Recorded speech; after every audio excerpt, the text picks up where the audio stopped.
Coach Keith Patterson, Sam Hicks, number 6, number 1, Maverick McIvor, coach. Yeah, about what we expected. Knew it was going to be a hard-fought game. It was going to be a game that was going to go for 60 minutes. And, at the end of the day, I really hadn't, I really hadn't had a chance to dwell on it too much. But, if you'd have told me before the game that we'd hold them to 100 yards of rushing, thought it'd probably be a different game. But at the end of the day, we just made way too many mistakes to be able to win against an opponent like North Dakota State and the tradition and the history that they have. And they obviously they're a challenge to try to stop offensively, and then you load the box, try to stop the run, then you create problems for yourself on the back end. So hats off to them, made plays when they had to. And I knew that with the they had thrown one interception and fumbled the ball twice. I knew that we had to protect the football, and we had to try to take it away from them whatever way we could. But at the end of the day, man, I'm so proud of these guys right here to my left and to my right and what they've meant to our football program. And at the end of the day, the rest of their life, they're going to be able to call themselves a champion, conference champion, and I can't thank them enough, along with the other seniors that we had this season on our football team. And I'll stop right there. Coach, how big of a momentum shift was the kick return touchdown, and how much of a difference do you think that made for the we've been so good on kickoff cover all year long. I mean, that was just kind of a shock. I mean, it just like we haven't had. I don't think that hasn't happened to us all year long, and without watching it and evaluating what happened, I really don't know. Looked like, we soaked up the double team, and then now you got nothing but a bunch of single blocks. Someone has to win. And obviously we didn't. I don't really know what the breakdown was there, but that was just like, I mean, we had complete control of the game. We had the momentum, and that just kind of like just the shock value of we haven't had any. I mean, we've been stoning people inside the 20-yard line all year long, and I just, man, it just kind of took the wind out of ourselves. Describe the mindset you guys brought to the table today. Yeah, I knew we weren't going to change. We like to throw the ball a lot, and anytime you throw the ball a lot and you turn the ball over 3 times, I think it's really hard to win, especially on a team like that and the caliber of that high. We knew that it was going to be a hard-fought battle, and anytime you turn over the ball 3 times, it's going to be really, really hard to win. Tell me the emotions there. You get the interception, but have to settle for 3. How frustrating was that after you got the pick? Yeah, I mean, anytime you get the ball inside the red zone, you got to score points, especially against this team. And points at that, you got to score a touchdown. And we didn't capitalize on that, and I think that really hurt us. Coach, big punt inside your own territory. And again, was that an attitude, a message to your team? Yeah, I mean, we didn't come here to play close, I can tell you that. We come here fully expecting to win, no disrespect to North Dakota State. Felt like we could win the game, and that we felt like there was a little bit of a flaw in what they were doing. You put 5 people to one side, 3 there, and we were going to attack the field, and I'd do it again. No second guessing that. The guy that rushed the A-gap's the guy that actually got him. We didn't really account for that.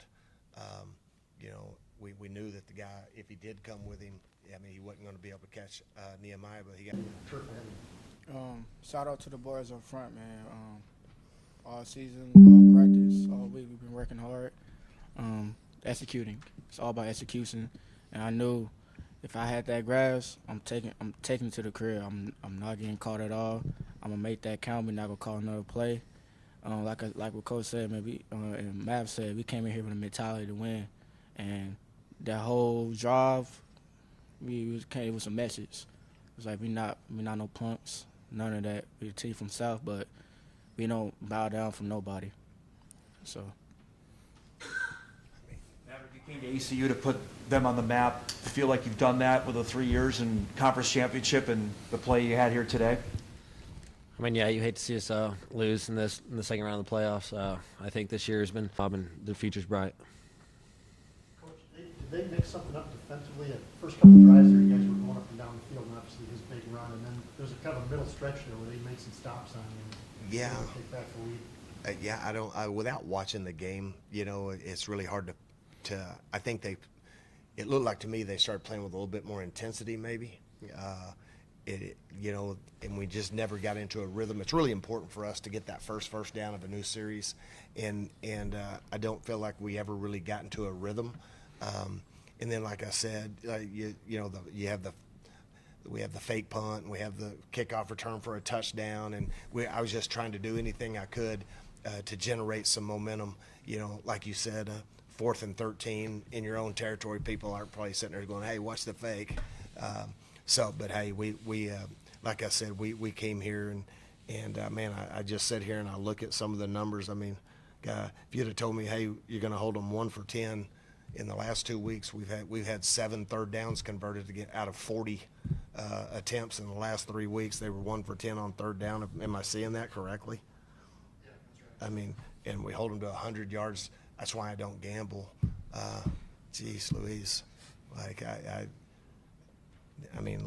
just look at that and go, wow. I mean, and I knew that we were getting better defensively. The last 6 football games, we've been giving up 116 yards a game rushing, about 240, 250 passing, and that's probably right where we hit today. Double A gap and that type of stuff. They were forcing the issue a little bit, I think. Playoff debut this year, just kind of what does it mean to be at this stage right now with these guys next to you? Oh, yeah. I mean, since the day when we left Texas Tech and Maverick chose to come, and I don't know what it was about year 3. I just knew that it's going to, anytime, I kind of related it to my experience when I was at the University of Tulsa. They'd gone a decade of losing football, and I just felt like that when we went there, it took us 3 years to win that championship, and just to really change the mindset, into a winning mindset. And that when Maverick came, I knew he had a chance. I knew the arm talent. He just, battled injury his senior year in high school and then redshirted his freshman year at Texas Tech. And I'll never forget standing in the end zone with Derek Jones, who had just come from Duke, and where he says, asked me, he goes, "Who is that young man right there throwing the ball?" And I said, "It's Maverick McIvor. He's our backup." And he hadn't gotten to play yet.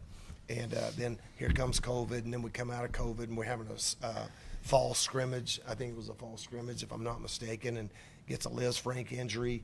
And so I knew the arm talent was there because Derek Jones compared him to Daniel Jones, the way he throws the ball. And, man, I was just like, when he chose to come to Abilene Christian, I knew that, hey, you got to have a quarterback to win. And I knew what Maverick could become.